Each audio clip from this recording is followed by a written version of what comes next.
Assalamualaikum warahmatullahi wabarakatuh. Salam sejahtera, Om Swastiastu, Namo Buddhaya, dan salam kebajikan. Halo teman-teman semuanya. Oke, sebelumnya perkenalkan, nama aku Irma Fiana dari Universitas Bina Sarana Informatika Tangerang. Jadi video ini dibuat untuk memenuhi tugas pra-UTS yang diberikan oleh dosen pengampu mata kuliah komunikasi bisnis aku, yaitu Bapak Faisal MPD. Dan di sini aku akan menjelaskan tentang apa itu komunikasi bisnis, terus pesan bisnis, dan proposal serta laporan seperti itu. Oke, disclaimer dulu teman-teman, aku akan menjelaskan dengan bahasa aku sendiri, jadi agar kalian lebih paham. Terus kalau kurang dari penjelasan aku, maksudnya kalau ada yang kurang dari perkataan dan penjelasan yang aku sampaikan kepada kalian, mohon maaf karena aku juga masih sama-sama belajar. Oke, langsung aja kita ke pembahasan pertama.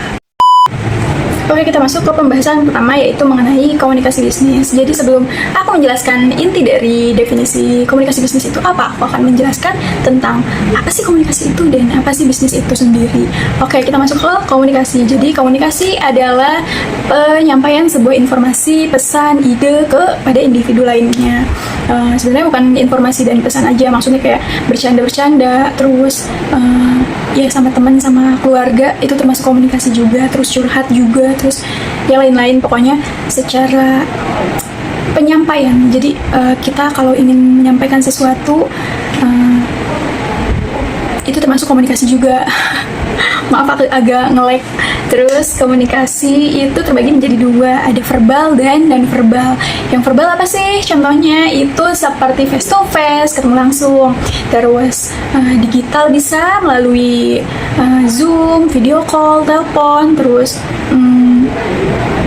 WhatsApp, email, sosmed. Terus untuk yang tertulis juga ada koran, majalah, buku-buku juga termasuk. Itu komunikasi karena kita membacanya seperti itu.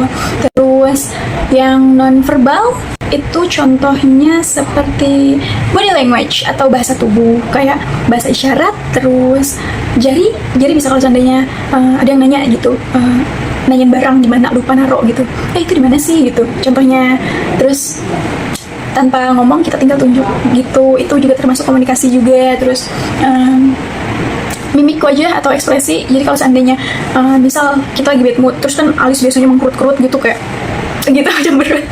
Terus itu juga salah satu komunikasi karena kita menyampaikan ekspresi spontan dalam diri kita sendiri kepada orang lain. Nanti kalau seandainya tiba-tiba ada orang yang nebak gitu, kamu lagi bad mood ya gitu, itu pasti kelihatan dari wajah, ekspresi. Terus kalau seandainya kita makan apapun terus kerasa nggak enak, pasti kan kayak gitu. Itu termasuk komunikasi juga. Terus jam juga bisa, kita bisa menggunakan benda, contohnya jam, itu termasuk komunikasi juga. Karena kan Gen Z sekarang nih, biasanya nih aku juga kan kalau seandainya kita sama teman gitu biasa kode-kodean, terus nanti ngomong lihat arah jam 10 gitu. Tuh contohnya kayak tengok kiri, tengok kanan gitu, kayak gitu. Nanti temennya ngeliatin ke arah jam 10. Terus mata juga, tanpa kalian ngomong pasti kalian pernah gibah dengan tatapan mata aja. Gitu. Biasanya sama temen atau sahabat yang sudah terkoneksi otak ya sama kita. Astagfirullahaladzim, nggak boleh ya.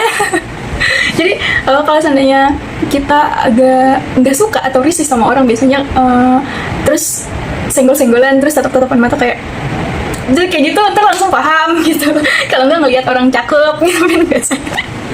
Astagfirullahaladzim, nggak boleh ya teman-teman, aku juga. Oke. Untuk penjelasan bisnis, jadi bisnis itu adalah suatu proses atau kegiatan individu atau organisasi yang memproduksi barang atau jasa. Tujuannya untuk mengambil keuntungan, jadi menjual barang atau jasa tersebut dan membeli, seperti itu. Jadi simpelnya itu bisnis ya badan usaha, sebuah badan usaha yang didirikan baik secara individu atau PT atau pemerintah, swasta, negeri, dan lain-lain.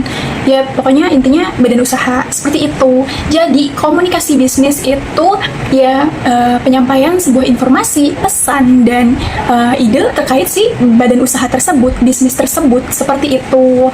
Dan prinsip komunikasi bisnis itu ada tepat sasaran, tepat waktu, sopan, terus apa lagi ya, Ya intinya singkat, padat, jelas, well. Bercanda. Ya pokoknya itu singkat, padat, jelas. Terus tadi ada tepat sasaran, tepat waktu, profesional. Terus ada juga sopan bahasanya, seperti itu. Oke, kita masuk ke pembahasan kedua mengenai pesan bisnis. Jadi pesan bisnis sebenarnya sama seperti komunikasi bisnis, namun dia lebih spesifik. Jadi lebih ke si bisnis atau badan usaha tersebut, seperti itu. Dia bisa internal maupun eksternal. Jadi kayak internal tuh contohnya kayak dari atasan ke bawahan, dari bawahan ke atasan, atau dari karyawan sesama karyawan, seperti itu. Kalau eksternal itu kita ambil contoh dari misal dari perusahaan ke masyarakat, atau kan biasanya SPB, SPG gitu kan, langsung ke customer. Jadi itu ke masyarakat luas, seperti itu.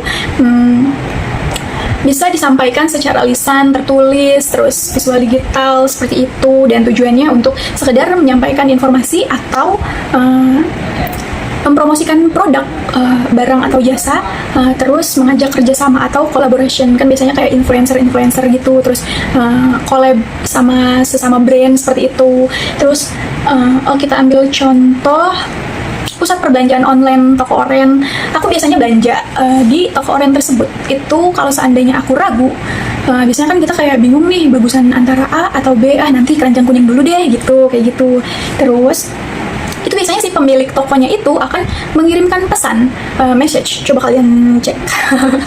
Itu biasanya berbunyi kayak kata-katanya tuh kayak, terima kasih telah menambahkan salah satu produk kami ke keranjang kuning Anda, seperti itu. Terus nanti dikasih potongan diskon, terus bla bla bla segala macam, seperti itu.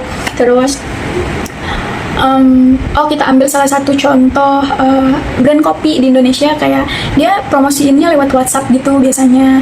Terus ada potongan harga apa segala macam, promo-promo gitu. Itu bisa melewati digital. Terus kalau untuk visualnya itu poster atau poster iklan atau video iklan. Dan biasanya kalau seandainya kita buka sosmed, itu pasti ada iklan mengenai produk, seperti itu.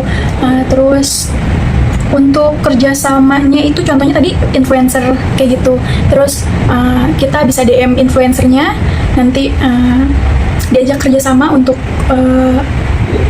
mempromosikan produk kita, seperti itu. Terus kita bisa juga kayak collab sesama brand. Misal aku punya brand, pengen collab sama brand ini, ntar digabungin, seperti itu. Oke, selanjutnya kita masuk ke pembahasan terakhir. Cepet banget kan? Oke, di pembahasan terakhir ini aku akan menjelaskan tentang proposal bisnis dan laporan bisnis. Jadi proposal bisnis itu simpelnya sebuah dokumen tertulis. Misal aku mau buka bisnis baru atau mau buka cabang baru, namun dana aku kurang nih, Nah, aku membuat dokumen tersebut, proposal tersebut, untuk tujuannya itu ditunjukkan kepada si investor, mitra, klien, agar mereka tuh mempersetujui pendanaan dan menginvestasikan uangnya di bisnis kita, seperti itu contohnya.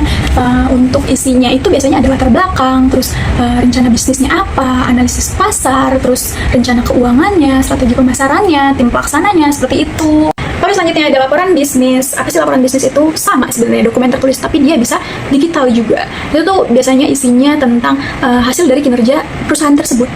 Oke nggak?